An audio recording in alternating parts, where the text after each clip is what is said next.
محترم ورور عبدالله صاحب پوښتنه کړې ده د روزګان اوسېدونکی دی. وایي که یو مسافر د سفر په حالت کې سهون یا قصدن څلور رکعتي لمونځ وکړي، یعنې لمونځ پوره کړي، نو د ده د لمانځه څه حکم دی؟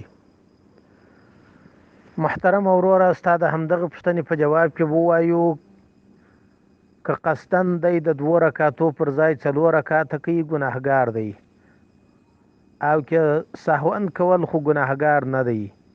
بیا هم که سهون یې کوي که قصدن کوي، که په اوله ناسته باندې کښېنستی التحیات یې تر اشهد ان محمدا عبده ورسوله پرې وویل، بیا ولاړ شو 2 رکعته یې نور پسې وکړه، نو لمونځ یې صحیح دی. او که چیرې اوله ناسته ځینې پاته شوه قصدن او یا سهون، نو په دغه صورت کې لمونځ صحت نه لري، ځکه اوله ناسته د ده دپاره آخري ناسته ده، یعنی اوله ناسته د ده دپاره فرضي ناسته ده. اوله ناسته که پاته شوه، که قصدن و که سهون و، لمونځ یې صحت نه لري.